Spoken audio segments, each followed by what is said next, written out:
Ya, saya pamit semua. Iya dokter, terima kasih. Yeah. Baik, acara selanjutnya langsung saja kita akan membahas mengenai pengaruh pembelajaran daring pada psikologi anak dan kiat parenting asik selama pandemi. Apakah benar pembelajaran daring berhubungan dengan psikologis anak? Dan bagaimana sih kiat parenting asik agar anak tidak bosan selama pandemi? Langsung saja kita membahas isu tersebut bersama ahlinya, yaitu Dr. Nuraini Fardana Nawangsari, Magister Sains Psikolog. Beliau ini merupakan salah satu staf pengajar pada Fakultas Psikologi UNAIR dan juga merupakan anggota dari Himpunan Psikologi Indonesia sejak tahun 1999 sampai saat ini. Beliau juga merupakan sosok yang aktif dalam publikasi dan sangat berpengalaman dalam bidang profesionalnya. Langsung saja tanpa berlama-lama lagi, selamat pagi kepada Ibu Neni. Selamat pagi Mbak Tavana, selamat pagi semuanya. Sehat dokter? Alhamdulillah sehat semuanya ya, mudah-mudahan semua juga demikian. Baik, langsung saja ya kepada Ibu Neni untuk waktu dan tempat kami persilahkan. Baik, terima kasih Mbak Tavana. Pertama-tama saya ucapkan Bismillahirrahmanirrahim. Assalamualaikum warahmatullahi wabarakatuh. Salam sejahtera untuk kita semua yang hari ini berada di room Zoom dalam kondisi sehat, dalam kondisi bahagia tentunya, dengan kondisi yang sangat positif untuk kita bersama-sama belajar bersama-sama untuk menambah wawasan dan pengetahuan terkait dengan anak. Tak lupa pula ucapan terima kasih kepada Dr. Istisom yang hari ini mendampingi mahasiswa ya dokter sebagai pembimbing luar biasa. Karena ini merupakan kegiatan yang menurut saya luar biasa. Kemarin kita merayakan Hari Anak Nasional tanggal 23 Juli dan tema yang diangkat hari ini juga terkait dengan anak. Dan ternyata tadi disampaikan oleh Dr. Retno, anak menjadi kelompok usia yang rentan secara kesehatan ya. Mereka menjadi anak-anak menjadi kelompok usia yang memiliki kecenderungan tertular ya, ketika orang tuanya juga mendapatkan paparan COVID-19 ini, COVID-19 ya. Dan tentu saja anak-anak bukan hanya rentan bermasalah secara kesehatan ya, mereka menjadi kelompok umur yang mudah terpapar secara medis, tetapi juga secara psikologis mereka juga menjadi kelompok umur yang berpotensi besar mengalami problem-problem psikologis dalam masa pandemi ini ya. Baik Bapak Ibu, Mas Mbak, adik-adik semuanya, ini yang saya lihat di room Zoom luar biasa, ada 363 peserta ya yang bergabung di room Zoom. Dan tentunya mereka semua memiliki harapan untuk bagaimana sih anak-anak ini terlindungi, anak-anak ini menjadi kelompok usia yang mendapatkan haknya untuk tumbuh dan berkembang secara optimal meskipun di masa pandemi ya. Saya akan share screen, mohon izin Pak Lydia ya dari perangkat saya. Oke. Sudah terlihatkah di layar? Sudah. Ya. Saya mendapatkan judul pembelajaran daring terkait dengan kondisi masa pandemi ya dan bagaimana dampaknya terhadap kondisi psikologi anak serta kiat parenting ya. Nah, Bapak Ibu, saudara-saudara, adik-adik, Mbak Mas semuanya ya, kita sama-sama merasakan sudah hampir masuk setahun setengah lebih ya kondisi pandemi ini tentunya memberikan perubahan yang luar biasa terkait dengan kebiasaan-kebiasaan kita sehari-hari ya, termasuk juga kebiasaan dalam proses belajar. Nah, dengan adanya kondisi COVID mau tidak mau, kita akhirnya berhadapan dengan situasi harus belajar dari rumah. Nah, dan adanya banyak kebiasaan-kebiasaan baru yang harus dilakukan oleh anak-anak. Tentu saja, hal ini juga memberi konsekuensi terhadap perkembangan psikologis anak ya. Nah, ketika anak-anak menjalankan kegiatan belajar dari rumah, ada situasi yang berbeda, ya. Tugas orang tua bertambah. Nah, ketika orang tua tidak siap, apa yang terjadi kira-kira? Banyak problem-problem yang juga muncul di keluarga, bukan hanya anak, problem yang dirasakan oleh orang tua. Dan ketika orang tua bermasalah, pasti juga akan berdampak pada anak. Suatu siklus ini ya.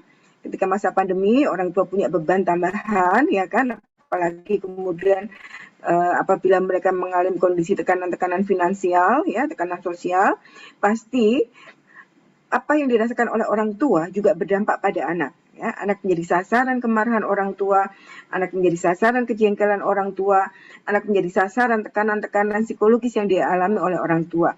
Sehingga tidak salah kiranya angka kejadian kekerasan pada anak selama masa pandemi ini semakin meningkat, bahkan ada yang mengatakan 15% peningkatannya ya, baik kekerasan fisik maupun kekerasan yang bersifat psikologi. Dan ini merupakan hal yang sangat memprihatinkan.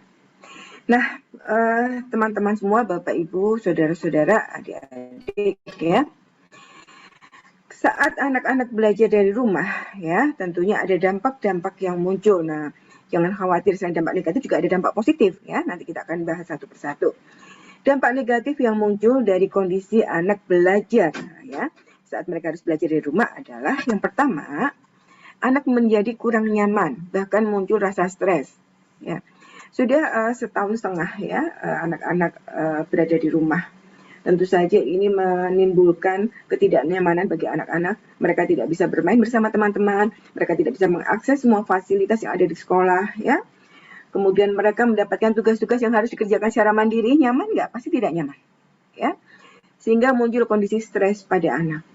Ya, prestasi anak menurun, anak kurang bergairah dan sebagainya.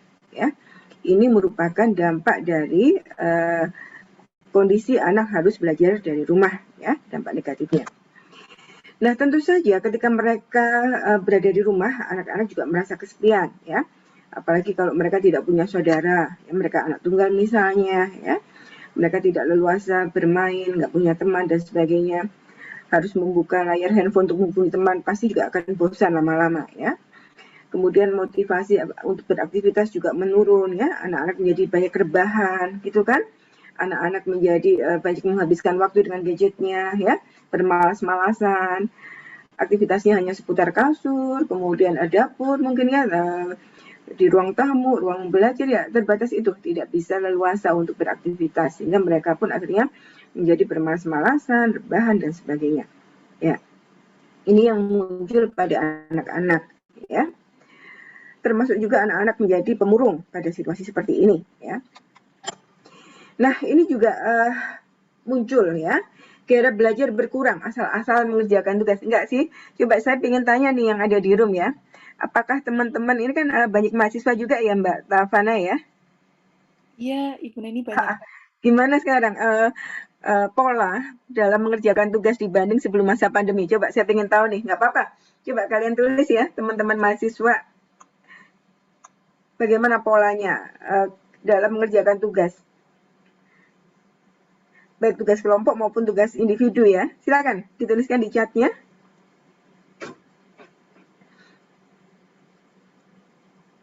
Boleh dibacakan Mbak Tafana? Silakan dituliskan di chat bagaimana sih pola kalian dalam mengerjakan tugas. Apa yang membedakan saat kalian masih mengikuti kegiatan belajar ya dengan tatap muka dan saat mengerjakan tugas di masa pandemi ini. Silakan. Boleh Dokter, ini sepertinya ini dokter ada yang memberikan respon. Katanya untuk mengerjakan tugas ini pakai aplikasi Google Meet, Google Doc begitu. Dan lebih banyak tugasnya katanya. Oke, ya. Nah, fakta-fakta di lapangan ya, anak-anak yang akhirnya mengerjakan tugas dengan frekuensi yang banyak dan tidak tahu bagaimana mengerjakannya, akhirnya mereka cenderung asal-asalan ya, karena juga nggak bisa kerja kelompok, nggak bisa bertemu dengan teman yang lain. Dan untuk anak usia dini, biasanya orang tua yang mengambil alih. Nah, coba saya bertanya nih, ada ibu-ibu muda nggak yang ada di room ini? Apakah ibu-ibu juga akhirnya mengambil alih ataupun membantu dengan mengerjakan tugas-tugas yang diberikan oleh guru? Halo, mungkin ada ibu-ibu muda yang ada di room Zoom ini? Ya, boleh silakan. Kalau di kolom chat Zoom ini belum ada sih Ibu Neni yang belum ada yang punya putra ya. Oke. Nah, di lapangan yang saya dapat informasi Mbak, karena saya sering kali berhadapan dengan para guru ya, banyak akhirnya orang tua yang turut campur, yang mendominasi, akhirnya mengambil alih tugas-tugas anak-anaknya. Nah, ini tentu juga akhirnya menjadi kurang efektif proses belajar itu, ya.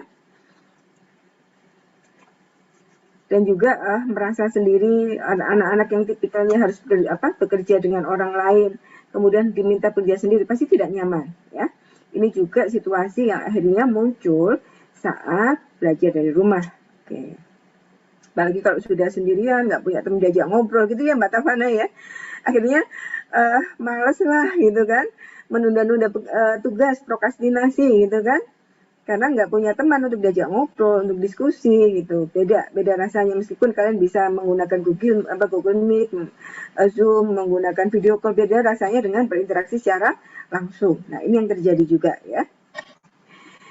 Nah, ini juga dampak negatifnya. Nah, anak mengenal gawai di usia lebih dini. Ya, karena mau tidak mau semua aktivitas melalui gawai ya, melalui handphone, melalui laptop, melalui tab mereka kan. Akhirnya mau tidak mau anak terkondisi ya untuk mengenal gawai tersebut untuk proses belajar, tetapi kan nggak bisa dihindari kemudian penggunaannya menjadi tidak efektif, tidak hanya untuk belajar ya. Akhirnya anak-anak menjadi pecandu pengguna gawai, pecandu game online dan sebagainya ya kan. Beberapa riset juga menunjukkan selama pandemi terjadi peningkatan anak-anak yang mengalami kecanduan dalam penggunaan gawai ya, termasuk menggunakan untuk kegiatan bermain game online ya, kemudian menggunakan media sosial berlebihan ya, sehingga anak-anak yang harusnya memiliki literasi terkait dengan digital ya, mereka mengalami lompatan, belum memiliki literasi digital langsung menjadi pengguna gawai yang aktif. Apa yang terjadi? Nah, mereka mudah termakan hoax ya, mudah menggunakan aplikasi-aplikasi yang tidak sesuai dengan usianya ya.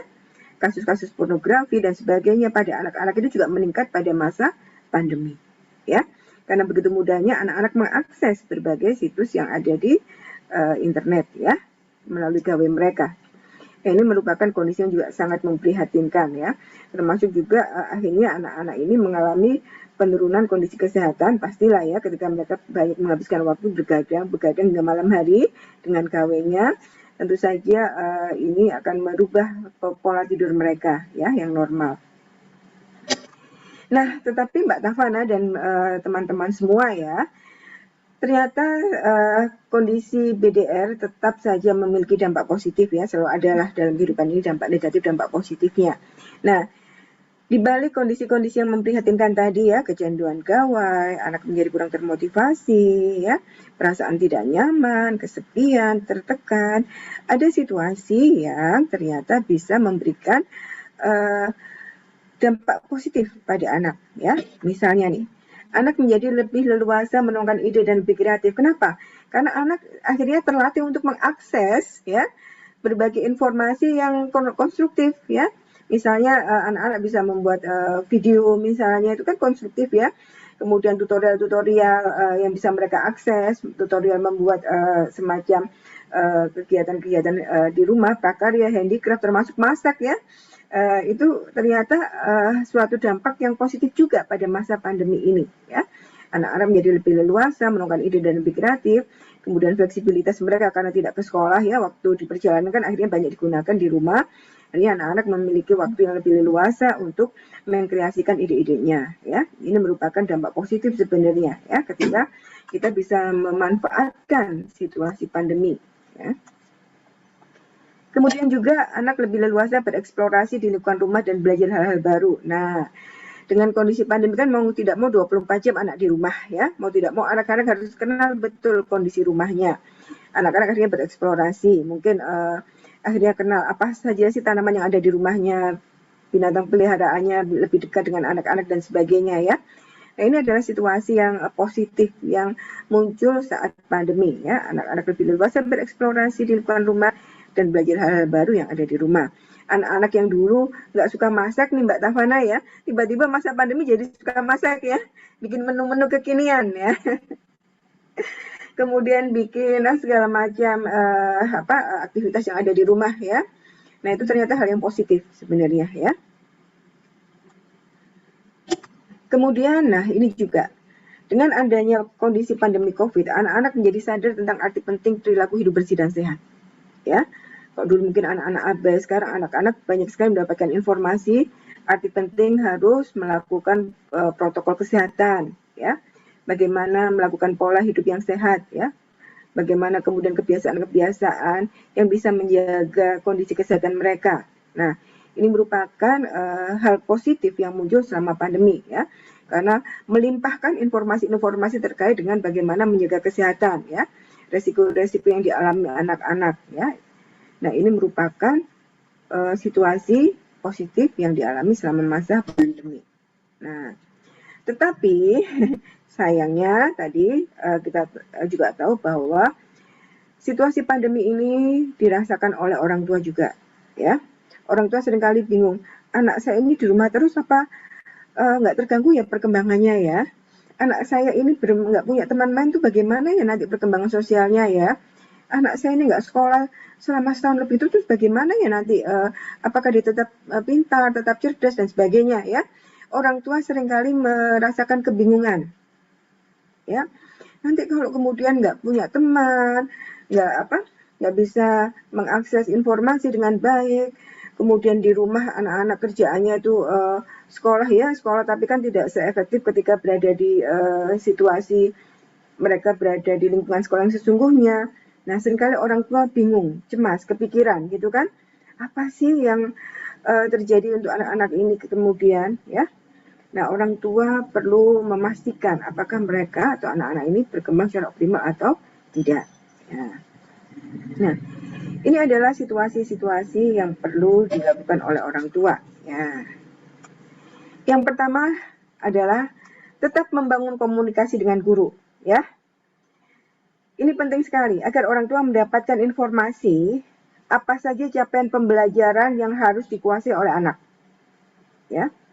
Kemudian apa saja materi-materi ya yang bisa diakses melalui informasi dari guru, ya, materi dalam hal akademik. Ya. Kemudian terkait dengan evaluasi akademik, ya, orang tua harus membangun komunikasi dengan guru, menanyakan ya, bentuk-bentuk evaluasi akademik apa saja yang dibutuhkan untuk mengetahui apakah prestasi anaknya memenuhi standar atau tidak, ya. Ini penting sekali untuk dilakukan oleh orang tua, ya. Termasuk mungkin mengkomunikasikan kepada guru, misalnya anaknya mengalami kondisi kesehatan yang kurang baik, ya, agar guru juga paham, memberikan toleransi, memberikan fasilitasi pada anak-anak ini, ya kan? Nah, yang kedua, orang tua perlu menggunakan pola asuh yang tepat. Nah, pada masa pandemi ini kan banyak orang tua juga stres ya Mbak dan Bapak Ibu semua, teman-teman semua ya. Karena berlama-lama di rumah dengan situasi yang tidak menentu, kemudian mungkin ada problem kondisi finansial, ya, tekanan finansial dan sebagainya, tekanan sosial. Akhirnya orang tua juga mengalami kondisi tertekan, stres. Nah, seringkali akhirnya orang tua marah-marah pada anak, ya. Orang tua melampiaskan perasaan tidak nyamannya pada anak. Nah, tentu saja hal ini harus dihindari. Kenapa? Karena akan berdampak pada kondisi perkembangan psikologis dan mental anak. Ya, nanti kita akan bahas apa saja sih pola asuh yang biasa digunakan oleh orang tua. Nah, yang terakhir adalah bagaimana orang tua harus tetap berpikir positif tentang anak. Ya. Karena apa yang ada di pikiran orang tua nanti akan mewujud pada perilaku orang tua dalam memperlakukan anak-anak mereka. Ya, orang tua yang pencemas, ya, aduh nanti anak saya tertular, aduh anak saya nanti terpapar misalnya dan sebagainya. Pikiran-pikiran yang cemas itu akhirnya berdampak pada anak-anak, ya. Apa dampaknya? Anak-anak juga menjadi cemas, ya. Orang tua akhirnya berlebihan terhadap anak, ya, perilakunya. Nah, ini tentu saja berdampak negatif terhadap perkembangan anak. Nah, yang penting juga orang tua harus terus-menerus berdoa agar anak terlindungi, agar anak tetap terjaga dari segala macam resiko, baik resiko kesehatan, resiko problem psikologis, dan sebagainya. Ya. Oke, nah ini akan saya sampaikan apa sih bentuk-bentuk pola asuh yang muncul ya selama masa pandemi ini atau yang biasa dilakukan orang tua. Ya. Yang pertama adalah pola asuh demokratis ya. Ini orang tua mampu menjadi mitra ya, orang tua mampu menjadi pendamping bagi anak, mampu memberikan lingkungan yang mendukung, yang kondusif pada anak ya, mendengarkan, mengajak berbicara, berkomunikasi secara terbuka, ya. Kemudian bagaimana juga orang tua memberikan fasilitas yang ada di rumah yang membuat anak-anak merasa nyaman dan sebagainya, ya. Tidak ada sesuatu yang memberi tekanan yang dilakukan oleh orang tua. Nah, kondisi pola asuh demokratis inilah yang harus muncul pada situasi pandemi, ya. Tapi ternyata tidak demikian. Kadang-kala ada orang tua yang otoriter, ya, orang tua yang memaksakan kehendak pada anak, ya, orang tua yang merasa tahu betul apa yang dibutuhkan anak, ya, memberikan intervensi yang berlebihan, memberikan arahan yang berlebihan, ya, sehingga anak tidak didengarkan, ya. Bapak, Ibu, dan teman-teman semua, situasi ini pasti akan menambah kondisi stres pada anak, ya. Anak-anak yang pada situasi pandemi ini tertekan, nggak nyaman, kesepian, ya. Orang tua hanya memberikan arahan-arahan tanpa mendengarkan anak, ya. Orang tua hanya mendoktrin anak dan sebagainya, akan menambah kondisi tidak nyaman pada anak. Nah, pasti anak-anak yang secara psikologis mengalami tekanan, mereka juga berisiko imunitasnya menurun. Nah, ini kondisi yang perlu kita hindari. Ini juga memanjakan. Nah, karena 24 jam bersama orang tua di rumah, ya. Akhirnya anak-anak yang terbiasa mandiri, ya, karena orang tua selalu bersama anak, kemandirian itu berangsur-angsur memudar. Nah, ini seringkali muncul di anak prasekolah, ya. Anak yang biasanya mandiri di sekolah, di lembaga PAUD, di lembaga kelompok bermain di TK. Kemudian pada masa pandemi ini kan mereka berada di rumah sepenuhnya. Akhirnya yang mereka biasa mandiri di sekolah, ya, mereka kembali menjadi anak yang ini tergantung karena dimanjakan oleh orang tuanya, oleh lingkungan yang ada di rumah, ya. Yang mereka biasa makan sendiri, mulai menggunakan alat-alat pribadi sendiri begitu di rumah karena orang tua juga sangat sayang dan punya banyak waktu, ya, karena orang tua juga bekerja dari rumah misalnya, dan orang tua tidak keluar rumah misalnya karena kondisi pandemi. Akhirnya semua difasilitasi orang tua, termasuk hal-hal yang harusnya dilakukan anak secara mandiri akhirnya diambil oleh orang tua. Nah, inilah situasi yang kurang mandiri, ya, dimanjakan oleh orang tuanya. Meskipun orang tua di rumah pada masa pandemi ini bukan berarti orang tua itu fokus pada anak, loh. Ada situasi orang tua justru abai, ya. Orang tua asik main gawai sendiri, main handphone, main medsos, ya, asik dengan pekerjaannya, sementara anak juga asik dengan dirinya sendiri. Nah, situasi ini juga muncul pada masa pandemi, ya kan? Meskipun secara fisik ada di rumah, sama-sama ada di rumah, tetapi secara mental, secara kondisi-kondisi sosial, mereka berjauhan, ya.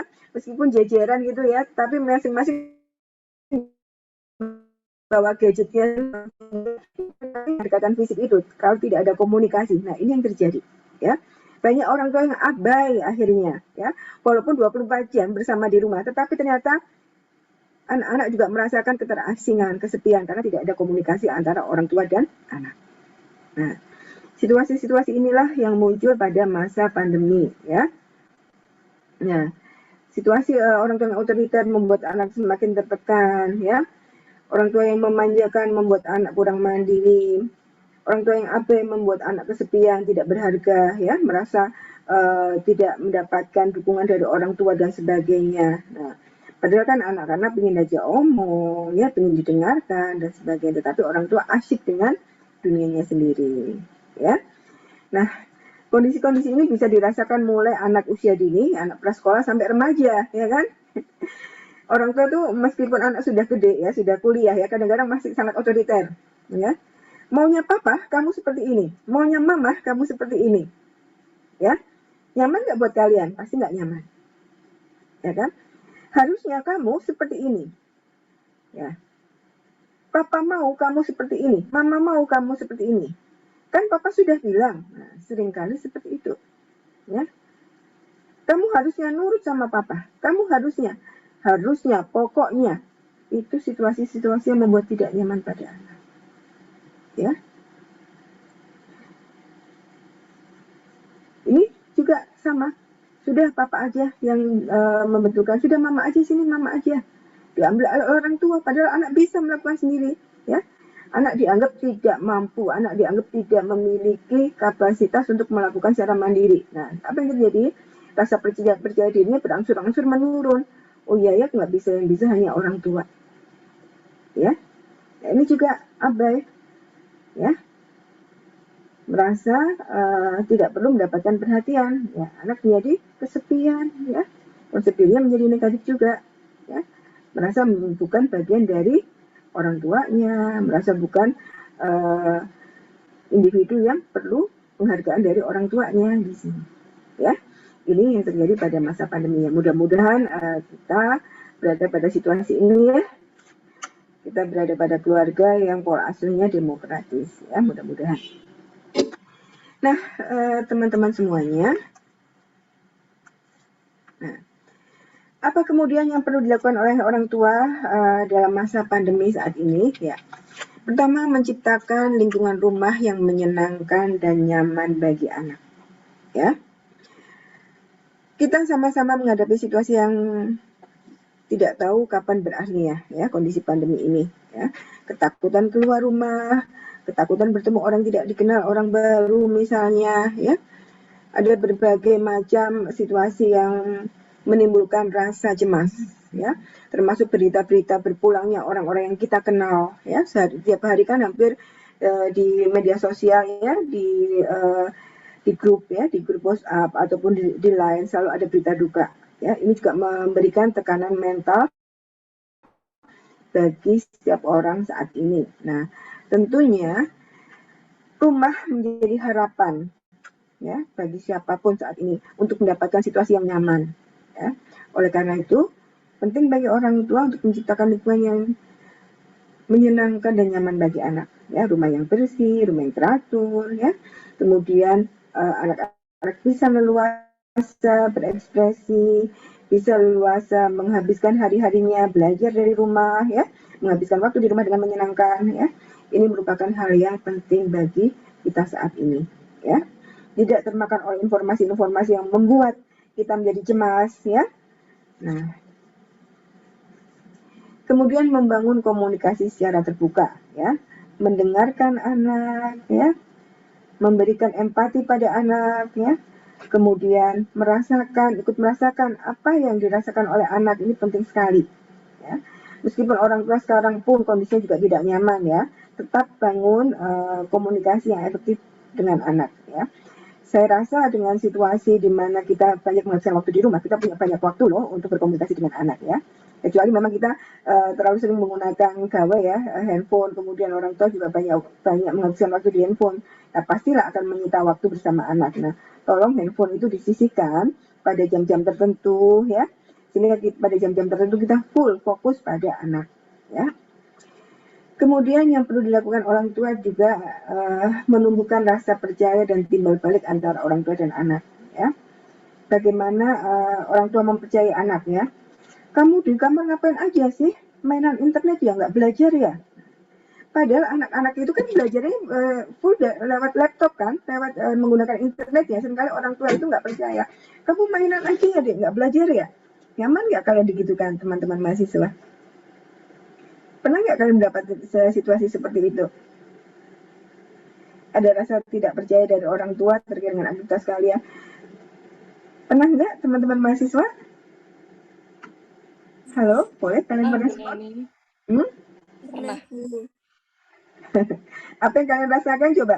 Saya sekarang pengen denger nih teman-teman mahasiswa.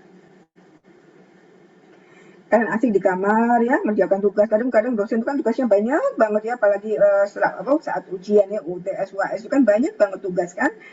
Nah, kalian berkutat aja di kamar, terus di depan laptop, kemudian orang tua mungkin ya nggak tahu, mungkin mengira kalian banyak main game atau menggunakan hal-hal yang kurang bermanfaat di depan laptop. Kemudian orang tua mengomentari, kamu ngapain aja sih?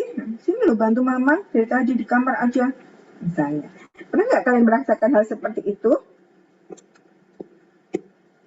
Halo, boleh kalian open mic ya? Boleh ya Mbak Tafana ya? Boleh Bu Neni, mungkin Oke, teman-teman silakan peserta teman-teman mahasiswa, silakan boleh. yang ingin berpendapat. Iya Bu, pernah. Pernah, Bu. Pernah. Apa yang kalian rasakan?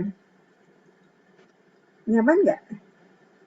Boleh kalian sampaikan, silakan teman-teman mahasiswa. Bosan. Jenuh, bosan. Jenuh, bosan. Terus apa lagi? Merasa kesepian juga kadang. Merasa kesepian ya, meskipun kalian bisa bertemu lewat Google Meet, tapi nggak asik juga kan ya? Iya. Ya, Bu. Lain ya rasanya ya. Terus Pernah. iya, pernah nggak juga orang tua nggak bisa memahami kebutuhan kalian? Pernah. Pernah. Di mana rasanya? Boleh silahkan disampaikan. Boleh silakan Mbak. Mbak siapa tadi? Mungkin Mbak Nur Afifah ini ya, silakan. Silakan Mbak Nur Afifah, silakan Mbak Nur. Pernah kemarin kan, terus lagi ngerjain, disuruh nonton video YouTube. Terus kata orang di rumah, ngapain sih? Belajar nggak sih? Katanya gitu dong. Padahal kan emang dari sistem pembelajarannya disuruh gitu. Iya, padahal Mbak Nur Afifah lagi konsentrasi ya lihat YouTube ya, karena memang materi pembelajarannya harus menonton YouTube ya di situ ya. Kemudian datang-datang ada komentar, kamu kok main aja sih, nonton film aja sih ya, taunya kan hanya nonton YouTube kan. Kesel nggak? Membuyarkan konsentrasi nggak saat itu? Langsung buyar, nggak fokus. Langsung buyar ya, langsung buyar nggak fokus ya, belum lagi keselnya sama orang yang ngomentarin gitu kan.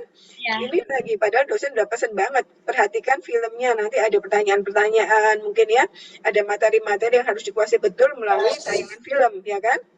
Ya. Ini yang terjadi ya, banyak kondisi yang mistrust antara orang tua dan anak ya.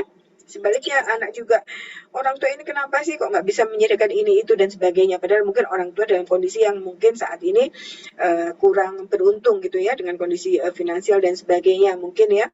Kenapa sih internetnya dibatasi kuotanya misalnya kan? Ya mungkin karena orang tua juga harus berbagi misalnya pos-pos anggaran di rumah misalnya dengan kondisi finansial saat ini, ataupun juga orang tua berpikir banyak hal. Nah, anak-anak seringkali tidak memahami situasi ini. Oke. Nah, kemudian orang tua perlu meningkatkan kedekatan fisik antara orang tua dan anak ya. Saya tanya nih ke teman-teman nih, dengan masa pandemi, kalian kan lebih banyak berada di rumah.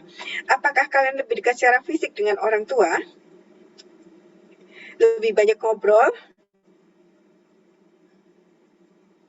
Halo, atau lebih banyak di kamar malah? Lebih banyak ngobrol. Oh, lebih banyak ngobrol, bersyukur. Yuk, siapa lainnya? Hah? Lebih banyak ngobrol ya, bersyukur deh, alhamdulillah ya. Itu yang memang harus dibangun ya, kedekatan fisik, lebih banyak ngobrol, beraktivitas bersama ya, misalkan ada yang suka tanaman, berkebun bersama, bersih-bersih rumah bersama, rapi-rapi rumah bersama. Yang perempuan mungkin bisa masak bersama ya kan, nyoba menu-menu baru gitu. Nah, itu memang harus dimunculkan ya, membangun kedekatan fisik antara orang tua dan anak, perlu. Karena ini bisa mengurangi rasa tegang, rasa stres ya, merasa ada orang lain yang dekat dengan diri kita ya. Kalau yang malah ya banyak menghabiskan waktu di kamar, ada nggak sih di antara teman-teman ini? Ini ada Halo, yang teman-teman? menuliskan di kolom chat Bu, ada.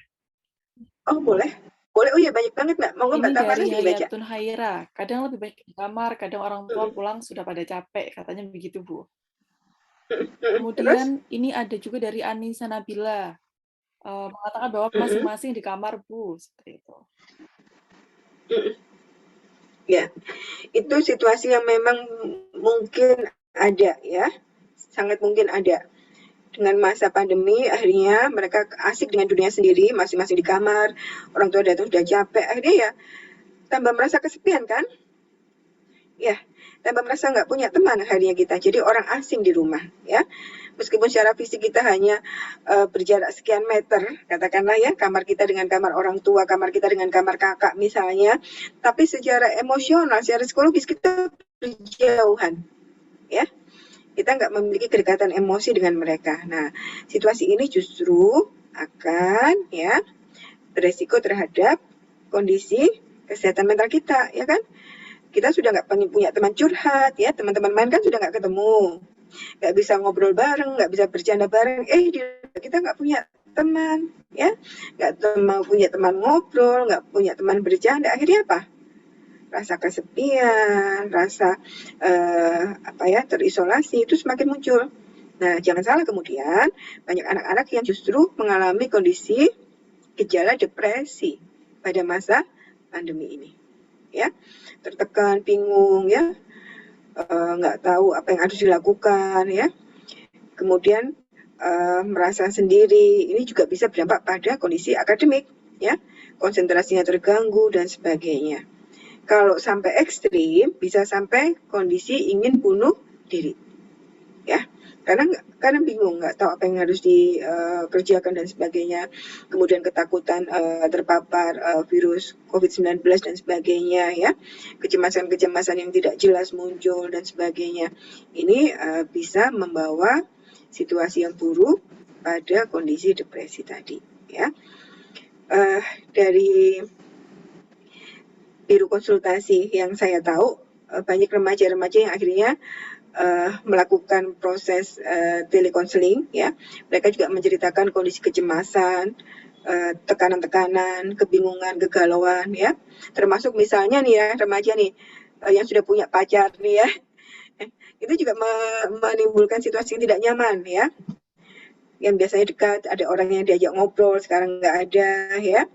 Atau punya teman dekat, punya sahabat, sekarang nggak bisa ketemu dan sebagainya. Nah, ini juga akan memicu kondisi depresi, ya, ketika tidak ada orang lain yang bisa diajak untuk berkomunikasi secara intensif.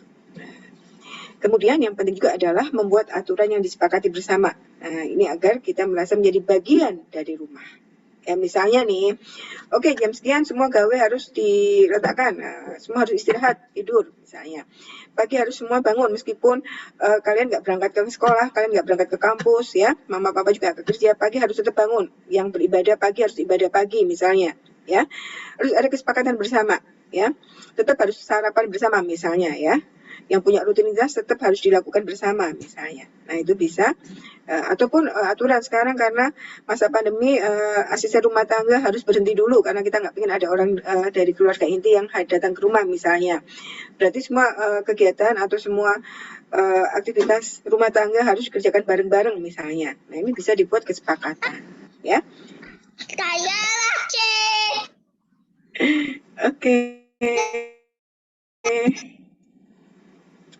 Baik. Kita lanjut lagi.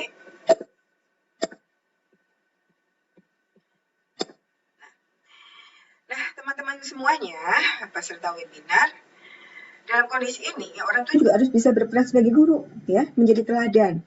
Yang dilihat anak di rumah sehari-hari 24 jam adalah orang tuanya. Nah, pasti orang tua akan menjadi parameter, ya, tolak ukur apa yang perlu dilakukan oleh anak. Nah, orang tua juga perlu memberikan perhatian dan umpan balik, ya, tidak mengabaikan saja, ya.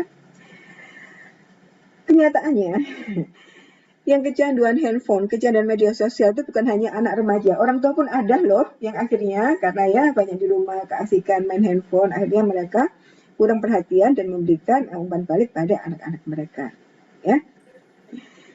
Nah, orang tua juga perlu memberikan inspirasi pada anaknya dan memotivasi dan menguatkan mental, ya, agar tetap bersemangat, agar tetap menjalani hari-hari dengan baik, ya.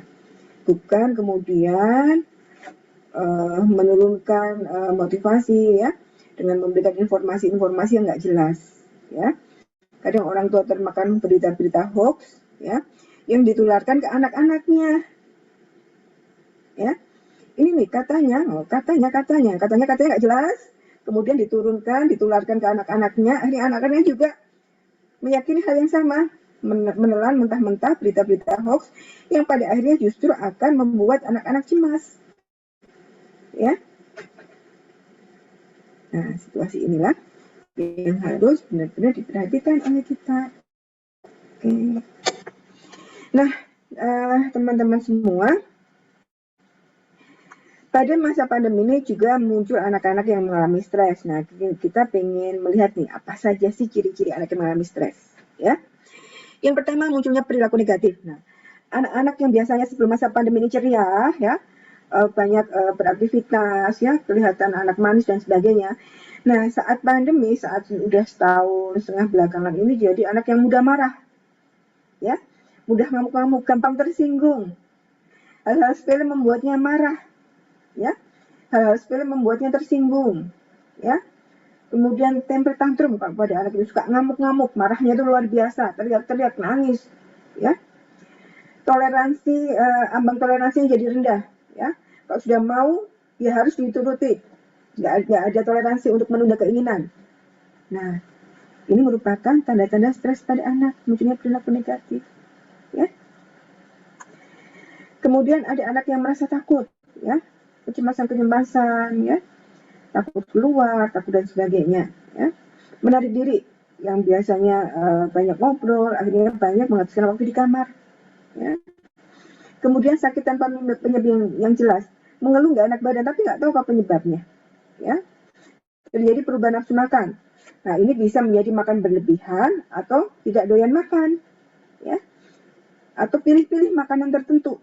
Nah, ini ciri-ciri anak mengalami kondisi stres yang harus kita perhatikan, ya. Terus sulit tidur. Nah, biasanya malam tuh nggak tidur-tidur, hari juga tidurnya lama banget. Nah, kondisi ngalong ini, ya, nggak bisa tidur, ya, kalau malam dan sebagainya. Mengompol ini maksudnya regresi, ya, anak-anak yang sudah tidak mengompol kemudian kembali mengompol. Ya, ini bisa muncul pada anak-anak yang mengalami stres, ya. Misalnya anak-anak sini sudah terlatih toilet training, ya, sudah nggak ngompol lagi, ya, anak-anak usia prasekolah, atau mungkin anak SD, tiba-tiba mereka ngompol lagi, anak SD usia apa, kelas awal, misalnya kelas 1-2, tiba-tiba mereka ngompol lagi. Nah, ini merupakan kondisi stres yang harus diwaspadai oleh orang tua, ya, termasuk sulit konsentrasi. Nah, ini juga tanda-tanda kita mengalami kondisi stres, ya, sulit konsentrasi dalam semua aktivitas yang dilakukan, ya. Diajak omong juga nggak begitu nyambung dan sebagainya. Nah, apa yang harus kita lakukan menghadapi anak yang mengalami stres? Ya, yang pertama kenali dan beri perhatian. Nah, orang tua harus kenali ada perubahan apa sih pada anakku. Anak ini biasanya banyak omong, ceria, sekarang kok pendiam, kok pemurung misalnya. Kok sekarang nggak doyan makan, ya? Kok sekarang pola makannya jadi aneh, jadi nggak beraturan dan sebagainya, ya. Apa sih yang menyebabkan? Oh, dia kangen sekolahnya, kangen teman-temannya, kangen gurunya misalnya, ya. Atau oh, anak ini mendapatkan informasi yang salah sehingga dia mendapatkan kecemasan dari informasi yang dia baca misalnya.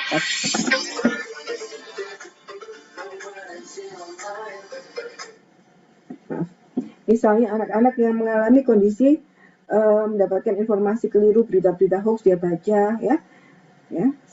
Nah, itu juga menjadi pemicu anak mengalami kondisi tidak nyaman, ya. Kemudian yang kedua, mendengarkan, ya. Mendengarkan keluhan anak.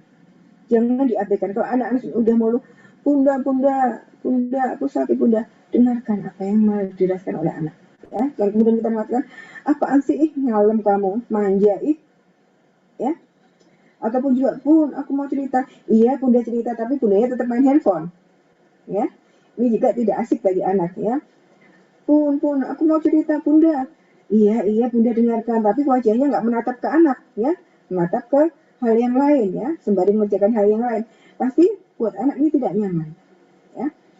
Anak merasa tidak diperhatikan, anak merasa diabaikan dan sebagainya, ya. Orang tua harus menyimak apa yang dikatakan anak, merespon apa yang dilihatkan oleh anak, ya. Bun, aku sakit, Bun. Allah, tidur aja kok sakit, ayo sana tidur lagi misalnya, ya. Seringkali itu muncul pada komunikasi antara orang tua dan anak, ya. Bun, aku ngantuk. Kamu itu baru bangun tidur kok ngantuk misalnya. Padahal mungkin anak ini mengalami kondisi yang lelah dan sebagainya sehingga mereka merasa ngantuk terus, tapi orang tua seringkali tidak paham, ya. Nah, tolong dengarkan anak, ya. Kemudian lakukan aktivitas yang menyenangkan bersama anak, bermain, ya, misalkan mendongeng atau beraktivitas bersama kalau untuk remaja ya, misalkan memasak bersama kalau yang remaja, bermain bersama, mungkin yang cowok-cowok sama ayahnya mungkin ya, aktivitas apa yang bisa dilakukan ya, misalkan cuci kendaraan bersama misalkan di rumah ya, ayo kita beres-beres misalnya ya, banyaklah aktivitas, lakukan aktivitas bersama dengan anak.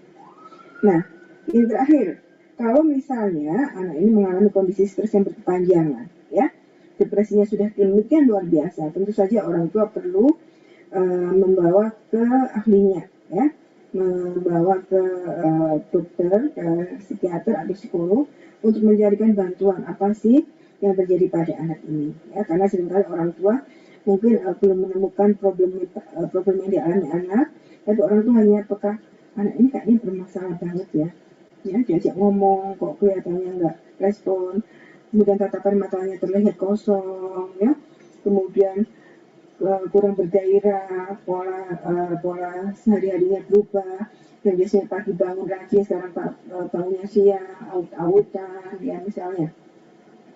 Nah ini orang tua harus waspada, jangan-jangan anak ini mengalami problem ya, depresi berkepanjangan ya, karena memang ada karakter-karakter anak itu yang sangat tinggi kebutuhan sosialnya ya, sangat tinggi kebutuhan berteman.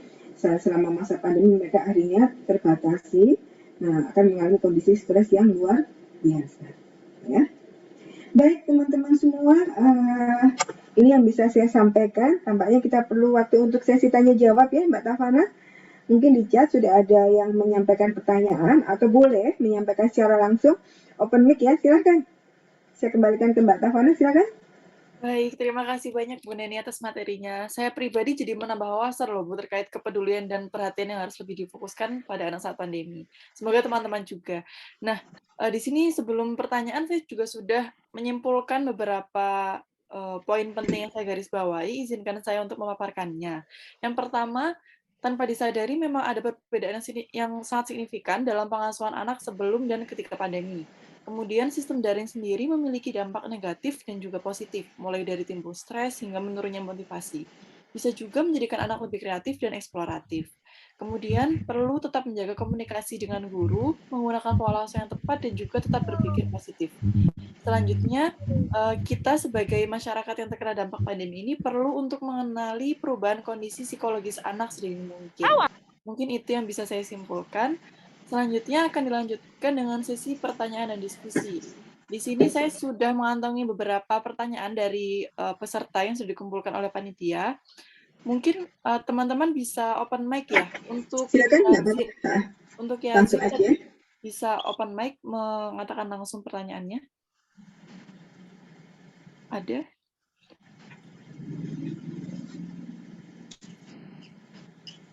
Kepada Saudara Yazid? Atau saya sampaikan? Mungkin saya sampaikan dulu ya Bu Neni. Silakan Mbak. Perkenalkan, nama saya Yazid. Sekarang ada eranya teknologi, di mana tiap orang memiliki akses yang mudah menjangkau teknologi. Salah satunya pembelajaran daring. Pertanyaan saya, apakah terdapat pengaruh kecerdasan afektif, kognitif, dan psikomotorik antara anak yang lebih terpapar teknologi belajar secara daring dibanding anak dahulu yang belajar secara luring? Terima kasih. Bagus pertanyaannya ya. Jadi manusia itu kan ada aspek afeksi, kognisi, dan psikomotor. Semuanya harus seimbang. Ya, harusnya demikian. Ketika kemudian ada ketidakseimbangan dalam stimulasi aspek-aspek perkembangan, tentunya juga akan mengalami kondisi yang tidak optimal. Ya. Anak-anak yang tidak terbiasa berinteraksi secara sosial, ya, mereka tentunya tidak memiliki kepekaan ya, untuk berinteraksi fisik dengan orang lain ya. Meskipun kita bisa lah dengan layar gini misalnya hanya melihat wajah ya, tapi kan beda antara bahasa tubuh. Ini kan hanya melihat ekspresi wajah ya. Bahasa tubuh, kemudian bagaimana gestur, postur itu kan juga bahasa-bahasa yang harus dipahami. Nah, kemudian ada semacam katakanlah semacam aura ya, kondisi-kondisi psikologis yang berbeda ketika kita bertemu secara fisik sama non-fisik. Nah, ini juga akan mempengaruhi bagaimana kecerdasan sosial seseorang. Ya. Tapi di sisi lain memang anak-anak yang berada pada situasi pandemi, akhirnya mereka memiliki kebebasan, keleluasaan untuk eksplorasi yang jauh lebih besar dalam teknologi digital, ya, teknologi informasi. Karena mereka sekarang banyak menjadi content creator dan sebagainya, ya, menguasai berbagai macam program dan sebagainya. Nggak apa-apa, itu bagus juga. Tapi menurut saya, tolong juga nanti diimbangi ketika kalian sudah kembali situasi pulih, ya, diimbangi dengan aktivitas-aktivitas fisik yang bisa membangun kedekatan-kedekatan fisik dan emosional dengan orang lain. Karena itu memang penting, ya. Termasuk juga skill. Nah, beda banget kan, apalagi teman-teman kedokteran ya, skill ketika kalian saat belajar offline sama online kan beda banget ya. Kerasa banget untuk mereka yang belajar yang harus hands on, yang harus memang berinteraksi langsung dengan alat bahan, ya. Nah, ini pasti beda, ya. Tentunya ini harus diimbangi, dikompensasi ketika nanti situasi sudah membaik. Itu ya Mas ya. Baik, Bu Neni, selanjutnya dari Septia Anggraini. Mungkin bisa langsung open mic, Septia Anggraini. Apakah bisa open mic?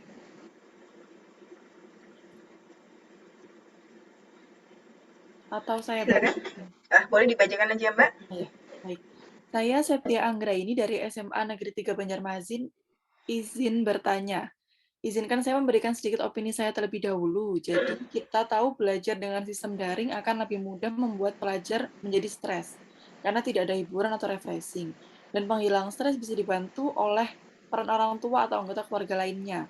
Karena sedang pandemi, bahkan ada beberapa daerah yang masuk ke dalam daftar PPKM darurat yang menjadikan kita tidak bisa mengharapkan peran teman. Jadi pertanyaan saya, bagaimana solusi untuk seorang pelajar agar tidak stres berlebih atau depresi yang orang tuanya tidak mempunyai waktu untuknya dan tidak mempunyai teman akrab yang bisa membantunya? Terima kasih, Bu. Oke, ini pertanyaan menarik. Ini seringkali dialami oleh semua remaja ya. Ketika orang tua juga memiliki kesibukan tersendiri, mereka kemudian juga tidak bisa berinteraksi secara fisik dengan teman-teman, ya, terbatasi. Apa saja yang bisa mereka lakukan untuk tetap menjaga kondisi kesehatan mental, ya. Saran saya pertama, cari hobi yang bisa dilakukan di rumah, ya. Banyak ya, cari hobi yang membuat kalian senang, membuat kalian nyaman, ya. Yang hobi baca buku, silakan baca buku. Banyak buku yang bisa diakses secara online, ya. Hobi nulis, silakan kalian melakukan menulis, ya. Sekarang pun banyak fasilitasi, banyak media yang bisa kalian lakukan untuk menulis, termasuk kalian mengikuti webinar-webinar terkait dengan keterampilan menulis, ya kan, banyak banget sekarang. Atau yang suka hobinya misalnya tata boga, masak, ya, boleh kalian. Ataupun sekarang anak-anak muda suka make up artist, ya, itu banyak banget, ya. Nggak apa-apa, silakan kalau itu hobi, ya. Bertanam, silakan. Cari hobi, sesuatu yang menyenangkan yang bisa kalian lakukan di rumah, ya. Nomor satu. Kemudian yang kedua, tetap terhubung dengan teman-teman, ya, meskipun kita nggak bisa secara fisik, tetaplah terhubung, ya, dengan komunikasi yang positif tentunya, ya. Hati-hati juga kalian dalam melakukan komunikasi di media sosial, karena komunikasi secara tertulis itu beda dengan komunikasi yang dilakukan secara langsung, ya. Kalau tertulis itu seringkali ada misinterpretasi dan sebagainya. Tetap jaga kesantunan dan sebagainya, ya. Tetap terhubung dengan teman-teman dengan menjaga kesantunan, ya. Komen-komennya juga hati-hati, ya. Karena kita ada UU ITE yang itu juga perlu diperhatikan oleh teman-teman semuanya, ya.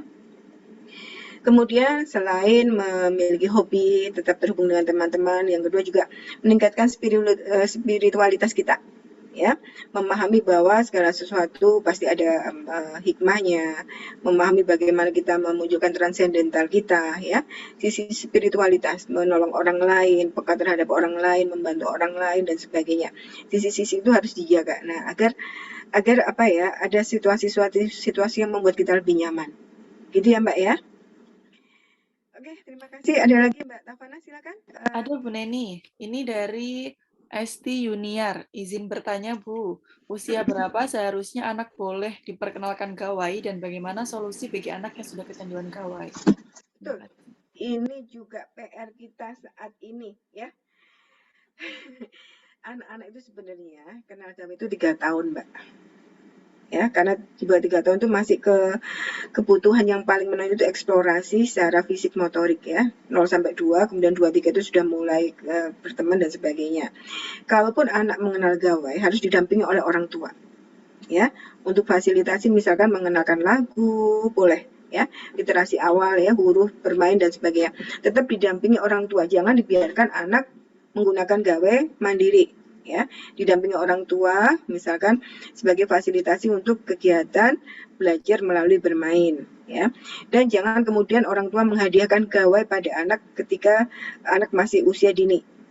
Gawai atau handphone itu milik orang tua, anak itu meminjam ya, sehingga anak-anak punya punya bayangan bahwa mereka tidak boleh leluasa untuk menggunakan handphonenya ya. Karena kita tidak tahu, anak-anak itu kan masih belum bisa menyaring semua hal yang dia tonton ya, dia dengar ya. Kadang-kala yang muncul di handphone itu kan macam-macam ya. Tinggal klik geser, anak-anak bisa memilih apapun. Nah, resiko tayangan yang nggak sesuai itu besar sekali pada informasi-informasi yang akan diserap oleh anak. Ya, makanya saran saya, anak-anak itu sebaiknya kalau usia 0-3 itu banyak kegiatan fisik motorik ya, fisik motorik, eksplorasi dan sebagainya ya, bersosialisasi dan sebagainya. Kalaupun proses pembelajaran ya, sekarang kan memang di prasekolah memang melalui gawai ya, harus dalam pendampingan orang tua. Handphone, laptop, tablet misalnya, tab itu ya, digunakan sebagai media belajar melalui bermain ya, bukan kemudian waktu senggang anak-anak dikasih handphone ya, sebaiknya seperti itu ya. Kemudian kalau sudah terlanjur, nah masalahnya ini kan, nah kamu udah terlanjur Bu, nggak tahu kalau memang gawai itu sebenarnya harus benar-benar berhati-hati digunakan pada anak ya. Apa yang harus dilakukan oleh orang tua? Nah yang pertama, kita tidak bisa serta-merta langsung cut gitu ya, menarik, nggak boleh sama sekali. Nah, menarik kesenangan tanpa memberikan sesuatu yang juga menyenangkan itu akan membuat anak merasa tidak nyaman pastinya. Enggak ya. Nah, kalau kita ingin menghentikan dengan anak secara perlahan ya, kita kurangin adik kan biasanya pakai handphone buat main tuh sekian. Sekarang adik dibatasin ya, sehari hanya sekian, jam berapa sampai jam berapa. Ya. Nanti sama bunda misalnya. Nah, perlahan-lahan ataupun bisa adik dalam seminggu, hari apa adik nggak boleh pegang handphone. Ya. Pelan-pelan. Nah, kemudian kita harus mengganti dengan situasi yang menyenangkan. Nah, kita berikan misalkan, ini nih ada buku cerita bagus, ayo kita main bareng, ya. Sehingga perasaan senang terhadap gawai, ya, bisa dialihkan, digantikan dengan aktivitas lain juga yang menimbulkan kesenangan. Ya, kemudian orang tua juga ngajari literasi digital, apa saja sih yang bermanfaat yang bisa diakses di gawai. Ya, kamu bisa nih bermain misalkan ini tentang angka, mengenal huruf misalnya ya. Bisa orang tua mengajarkan apa saja yang bisa diakses oleh anak misalnya, tetapi tetap dengan dampingan orang tua. Ya, karena kadang-kala meskipun itu App Store itu tentang bermain anak ya, kadang-kala muncul pop up kan, ya, yang mungkin tidak sesuai dengan usia anak. Nah, namanya anak itu kan rasa ingin tahunya tinggi, apalagi yang perseptual ya, anak-anak kan fase perseptual ya. Muncul ada klip gitu kan ya, pasti kan menarik kan pop up itu kan, tinggal diklik sama anak kan. Nah, kalau itu diklik, pasti kan akan terhubung dengan yang lain kan, sekali anak ngeklik pasti akan nanti muncul lagi. Nah, orang tua harus juga memiliki literasi digital ya. Apa saja yang mungkin muncul ya, menu-menu apa saja atau fasilitas apa saja yang berisiko pada anak itu harus dikenal orang tua ya. Termasuk orang tua juga bisa menggunakan semacam apa itu namanya filter ya, ada itu softwarenya, filter sehingga anak-anak itu tidak bisa membuka menu-menu atau situs-situs yang memang berisiko terhadap usia perkembangan anak ya. Ada itu softwarenya, jadi orang tua bisa menyaring ya, memfilter sehingga benar-benar yang dilihat anak itu sesuai dengan tahap perkembangan mereka. Nah, itu penting ya Mbak ya. Oke. Baik Bu, ini ada pertanyaan lagi dari Labella Kristiana. Ini ada 2 pertanyaan ya Bu, tidak apa-apa ya Bu? Boleh, monggo. Yang pertama, apakah nantinya saat pandemi mereda dan anak bisa kembali masuk sekolah akan muncul efek psikologis pada anak mengingat anak sudah terlalu lama berada di rumah? Ya, betul. Pertanyaan bagus ya. Jadi gini Bapak Ibu, teman-teman semua, sesuatu yang sudah terkondisi, ya, ketika kemudian kita ingin membalik, itu juga harus proses pengkondisian kembali. Ya. Waktu kita biasa sekolah, tatap muka, kemudian harus belajar di rumah, nyaman nggak waktu itu pertama-tama? Nggak nyaman kan? Bingung kan? harus buka Zoom, harus buka misalnya Google Meet, harus tugas-tugas di-upload misalkan ya, yang biasa harus di-print, sekarang harus semua soft file misalnya ya. Kemudian aktivitas yang praktikum misalnya yang harusnya hands on gitu ya, bisa menyentuh sendiri alat bahannya, kemudian hanya melihat tayangan 3 dimensinya, 4 dimensi misalnya, pasti itu membutuhkan penyesuaian. Nah, sama halnya ketika kita sudah terkondisi ya di rumah, kalau mau kuliah hanya tinggal buka laptop gitu kan ya, nggak pakai mandi, nggak pakai kadang-kadang udah keburu-buru bangun telat nih udah waktunya kuliah, tinggal buka laptop nggak, ya sudah ala kadarnya. Nah pasti ini juga butuh penyesuaian lagi ketika harus memasuki model tatap muka. Makanya nanti saran saya ketika kita misalnya semester depan sudah mulai ada tatap muka misalnya, ada fase transisi mempersiapkan kondisi kita untuk kembali ke situasi normal ya, yang biasa bangun pagi, kemudian asal-asalan, males-malesan, kuliah nanti aja kurang 10 menit baru siap-siap gitu kan ya. Nah kalau kita tatap muka kan nggak bisa, harus hitung perjalanan, butuh 30 menit, harus mandi dulu, harus sarapan misalnya kan. Nah ini harus dipersiapkan, tetap bangun pagi ya. Kita mengkondisikan seakan-akan kita berada pada situasi tatap muka. Ya, jadi kita perlu waktu untuk pengkondisian, ya, tidak kemudian rem mendadak. Nah itu pasti tidak nyaman buat anak-anak, ya. Itu perlu dilakukan. Nah baik bagi orang tua yang menciptakan situasi di rumah maupun bagi anak-anak sendiri maupun remaja, ya. Gitu. Baik, Bu Neni, ini ada pertanyaan lagi dengan penanya yang sama. Pertanyaan keduanya yaitu bagaimana cara menanggulangi gejala-gejala psikologis yang mungkin timbul tersebut. Nah, bagaimana menanggulangi gejala? Kalau gejala itu masih belum parah ya, artinya masih pada tatarannya ringan gitu ya. Tentunya nomor 1 dibutuhkan komunikasi keterbukaan, ya. Bantuan-bantuan istilah dukungan psikologis awal. Kita mendengarkan apa yang menjadi keluhan. Kadang-kala orang merasa tidak nyaman tuh akarnya cuma satu, nggak ada yang diajak omong. Ya, butuh teman untuk bershare, berbagi perasaan, butuh teman untuk yang mampu dan mau mendengarkan kita, ya. Nah, itu sudah mengurangi beban sebenarnya. Nah, ya. Nah, kalau beban kita sudah kurang, akhirnya kita sudah mulai berpikir jernih, ya. Tentunya kita sudah bisa memilih aktivitas yang menyenangkan. Jangan dibawa ke kalau sudah kita nggak nyaman, stres, kemudian dibawa tidur, dibawa malas-malasan bareng, itu akan semakin menambah tidak nyaman, menambah kondisi stres kita. Ya, cari orang yang mau diajak omong, mau mendengarkan kita, ya, mau berbagi perasaan, ya, yang dapat mendengarkan untuk kita membagi perasaan dan sebagainya. Nah sudah itu lakukan aktivitas. PPD ya. lu udah Nggak males-malesan, nggak rebahan. Udah ke SMK 1 tuh ya. ngapain jauh-jauh di PPD? Oke, mungkin itu ya Mbak ya.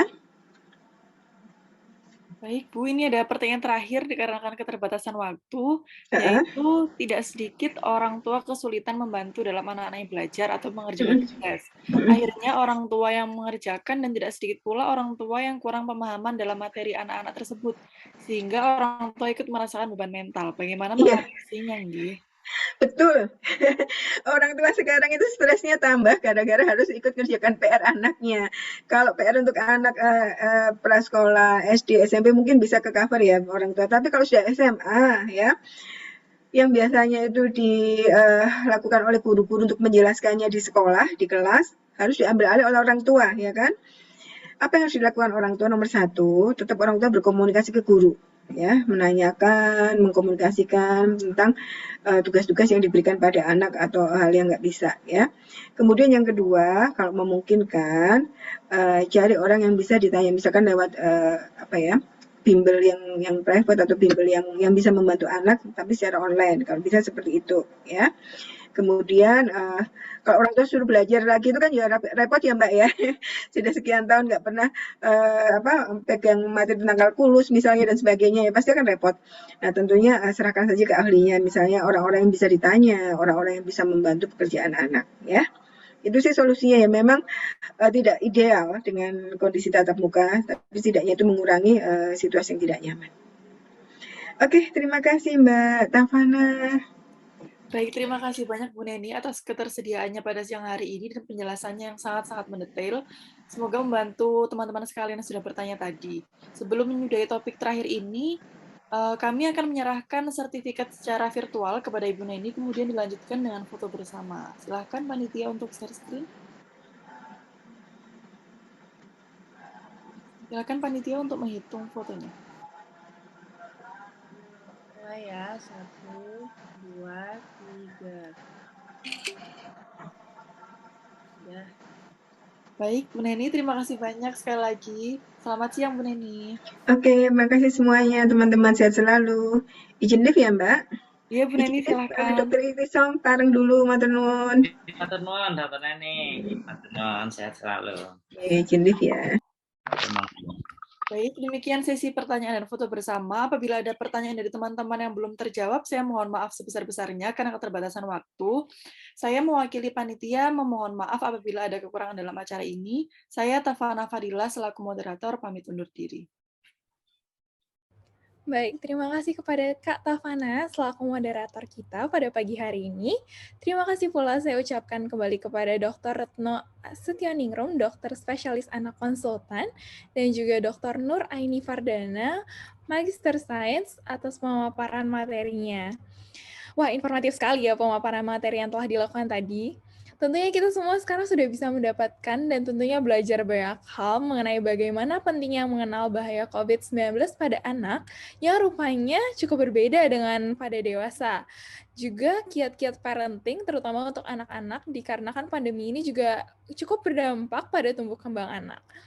Baik, selanjutnya peserta dapat mulai mengisi post-test sekaligus absensi yang sudah dikirimkan oleh panitia melalui kolom chat Zoom dimulai dari sekarang hingga 30 menit ke depan.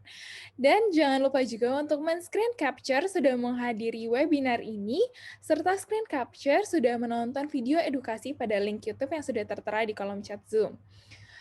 Untuk dimasukkan pada form post-test nantinya.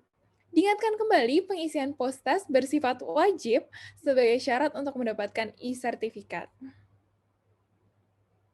Baik. Terima kasih. Selanjutnya adalah sesi foto bersama dengan para narasumber kita hari ini dan juga dengan moderator. Mungkin seluruh peserta diharapkan untuk menyalakan kameranya dan saya persilakan kepada tim dokumentasi untuk memulai sesi dokumentasinya.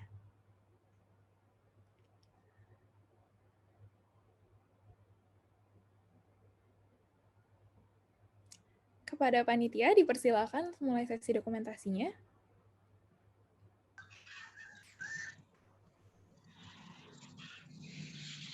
1, 2, 3.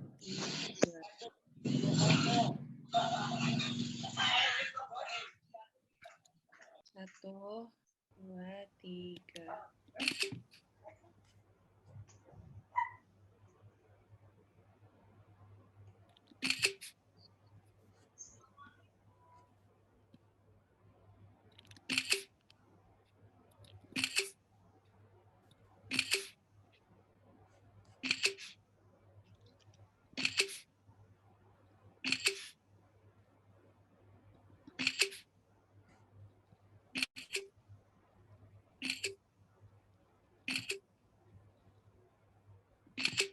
Sudah, terima kasih. Terima kasih panitia atas kesediaannya untuk memimpin sesi dokumentasi. Selanjutnya akan ada pemutaran persembahan dari panitia berupa cuplikan video edukasi.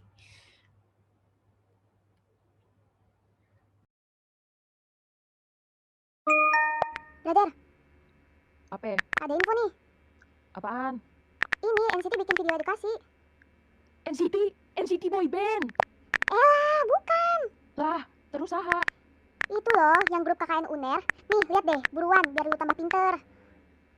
Halo sahabat bocah, selamat pagi. Halo Sobat Bocah. Selamat pagi Sobat Bocah. Halo, selamat pagi. Halo Sobat Bocah. Sobat bocah, selamat pagi. Perkenalkan, aku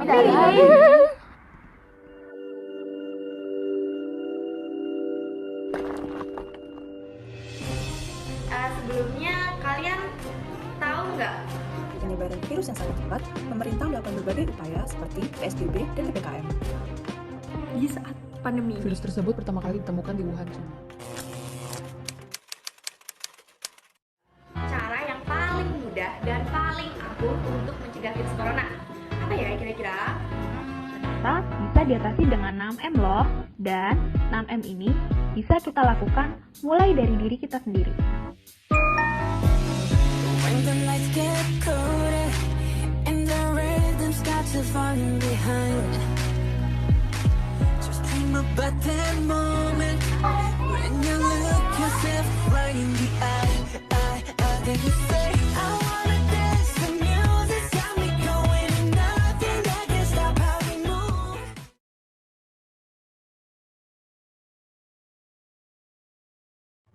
Baik, terima kasih kepada panitia atas videonya. Baik, tak terasa kita sudah berada di penghujung acara Precision hari ini. Terima kasih sekali lagi saya ucapkan kepada Dr. Reni Isom selaku pembimbing, lalu juga kepada para narasumber kita hari ini, kepada seluruh peserta yang sudah mengikuti webinar dari awal hingga akhir, dan tentunya kepada seluruh panitia KKN Modul COVID kelompok 18.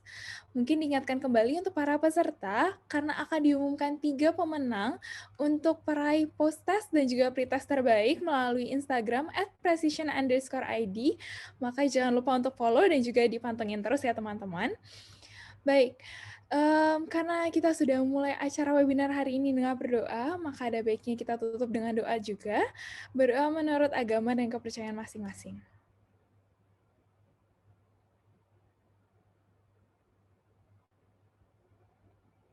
Tiada kata cukup dalam berdoa. Saya Aurelia Regina, selaku Master of Ceremony, mohon maaf apabila terdapat salah kata atau perbuatan. Saya pamit undur diri dan sampai jumpa di lain kesempatan. Stay safe and stay healthy.